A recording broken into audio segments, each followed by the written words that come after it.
মমতা ব্যানার্জির মুখের কথায়। মমতা ব্যানার্জি কিন্তু তার যে কথার যে থ্রোয়িংটা ছিল, এখানে বিন্দু পরিমাণ আমি অন্য কোনো অভিনয় পাইনি, অথবা কোনো ধরনের পলিটিক্যাল যে rhetorical স্টেটমেন্ট দেয় মাঝেমধ্যে, সেরকম কোনো কিছু ছিল না।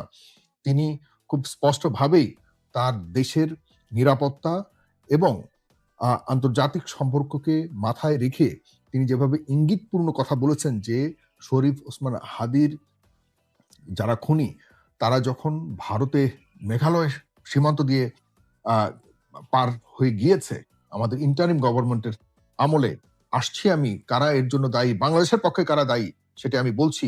তবে যারা দেখছেন বন্ধুরা, আজকে ওসমান হাদির বিচার কেন হচ্ছে না, এটাও এখানে একই সূত্রে গাথা, এবং হবেও না এটিও আমি আপনাদেরকে বলছি। শেষ পর্যন্ত আমার ভিডিওটি দেখবেন।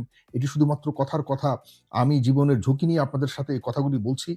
কারণ হলো, আজকে ওসমান হাদির বিচার যদি না হয়, কালকে আপনার ভাইয়ের বিচার হবে না, আমার হত্যার বিচার হবে না, কারো হত্যাকাণ্ডের বিচার হবে না, এটি ইঙ্গিত করছে। এবং যারা হত্যাকাণ্ড ঘটিয়ে গেছে তারা আরো সাহস পাবে এই ওসমান হাদির মতো এমন ভারতের যে শোষণ বিদ্বেষী ছিল, ভারতের শোষণের বিপক্ষে যেভাবে কথা বলেছিল, এবং ভারত যে আমাদের দেশে কতটা মানে নগ্নভাবে বিভিন্ন হস্তক্ষেপ করে শেষ পর্যন্ত মানুষের জীবন নিয়ে খেলা করতে দ্বিধাবোধ করেনি।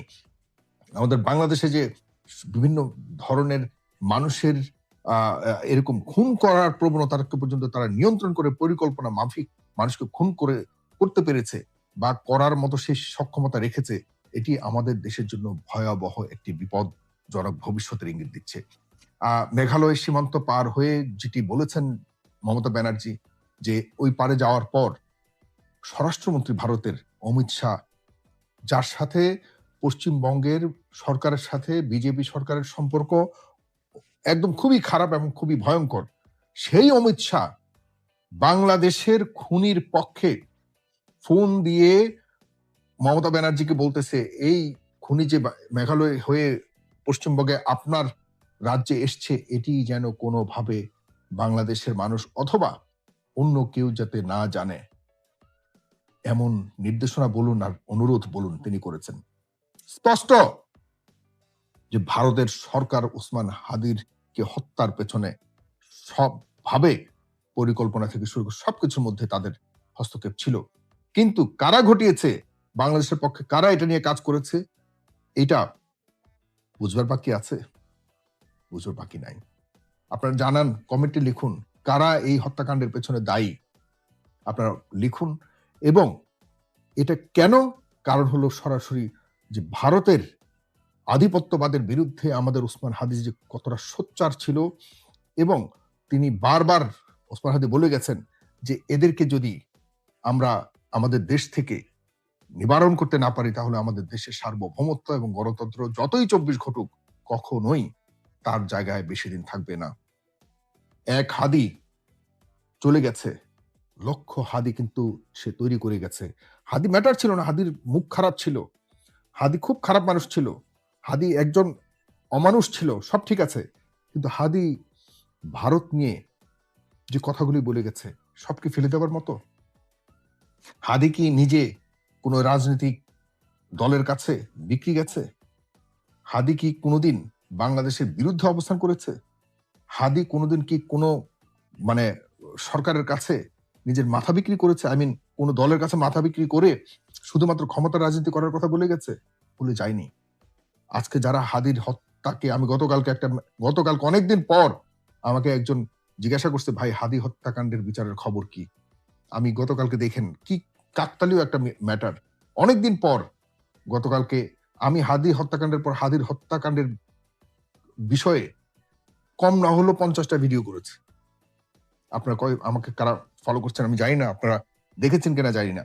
আর অনেকদিন পর যখন অভিমান নিয়ে আর কথা বলা ছেড়ে দিয়েছিলাম, পরে অনেকদিন পর গতকালকে আমি একটা স্ট্যাটাস দিয়েছি যে হাদি হত্যাকাণ্ডের বিষয়টা কোথায় আছে, আমি তো নিজে জানি না, আপনারা কেউ জানলে জানেন। সেখানে ওই স্ট্যাটাসের মধ্যে হাহা রিয়েক্ট এসছে অনেক।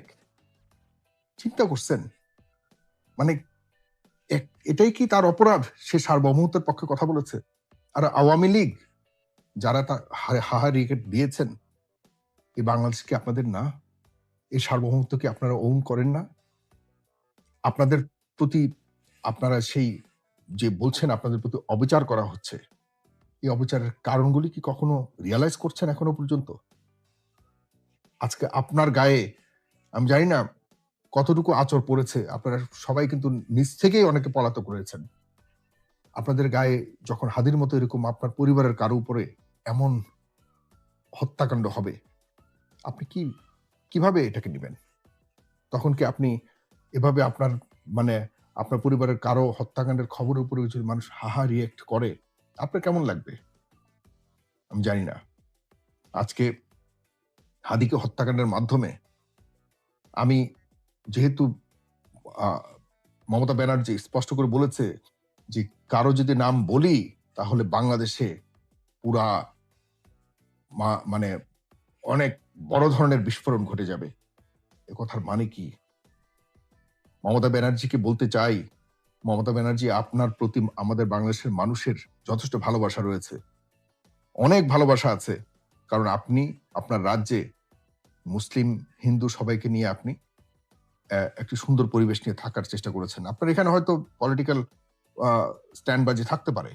আপনি মুসলিম ভোট পাওয়ার জন্য করতে পারেন। বাট বিনিময়ে কি পাচ্ছে মুসলিমরা? সেখানে কিছুটা হলেও এখন বর্তমানের তুলনায় আপনার সময় ভালো ছিল।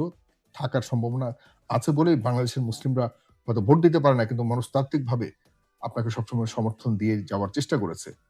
আপনার সময় আপনি বাংলাদেশ থেকে যাওয়া কোনো খুনিকে সেরকমভাবে লালন-পালন করেননি। কিন্তু আপনি যে কথা বলতে চেয়েছেন, আমরা চাই আপনি আরেকটু স্পষ্ট করে বলুন, ঝেড়ে কাশুন।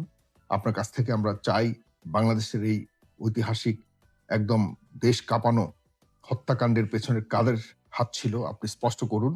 আরো স্পষ্ট অলরেডি স্পষ্ট করে দিয়েছেন। এরপরেও যদি আমরা না বুঝি আর বাংলাদেশ সরকারকে বলব বর্তমান জনাব তারেক রহমান, আপনার প্রধানমন্ত্রী আপনি ভারতের সাথে কোনো কিছুতে ছাড় দিচ্ছেন বলে আপাত দৃষ্টিতে মনে হচ্ছে না। ভারত আমাদের শত্রু না। আমি বারবার বলছি ভারত আমাদের শত্রু নয়।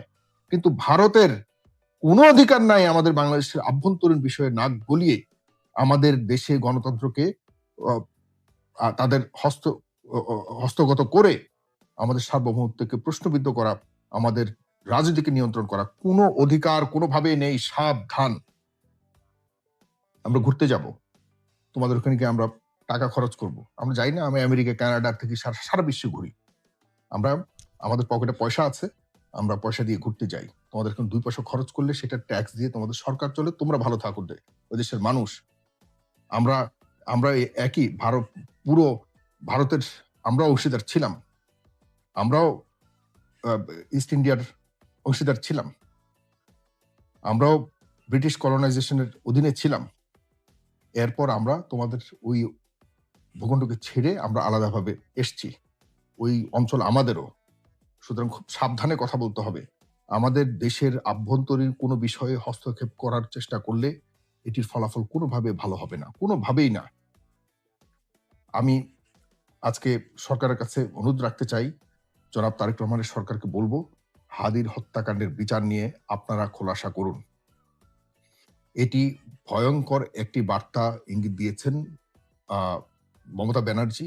এটির সূত্র ধরে খুব দ্রুততম সময়ের মধ্যে যদি আপনার বিচার ব্যবস্থাকে সামনে নিয়ে আন্তর্জাতিক আদালতের প্রয়োজনে যেতে হবে যদি এটির মধ্যে মমতা ব্যানার্জির ইঙ্গিতপূর্ণ কথার যদি বাস্তবতা থাকে, আন্তর্জাতিক আদালতে যেতে হবে। আপনারা জানেন যে কানাডাতে এরকম শিখ সম্প্রদায়ের একজনকে হত্যাকাণ্ড ঘটিয়ে ভারতের এই কাণ্ডটি ঘটিয়েছে। পরবর্তীতে দেখা গেছে এত চমৎকার সম্পর্ক থাকা সত্ত্বেও কানাডার সাথে এত চমৎকার সম্পর্ক ছিল ভারতের সাথে, কানাডার সাথে সেই সম্পর্ক একদম মুহূর্তের মধ্যে কানাডা পুরোপুরি বাদ দিয়ে দিয়েছে এবং ভয়ংকরভাবে সেটার প্রোটেস্ট করেছে। আর আমাদের দেশে এই ধরনের এই ঘটনা যে করেছে এটির অনেকটাই প্রমাণিত হয়ে গেছে এবং এর বিরুদ্ধে কি ব্যবস্থা নেবে আমাদের সরকার আমরা দেখতে চাই।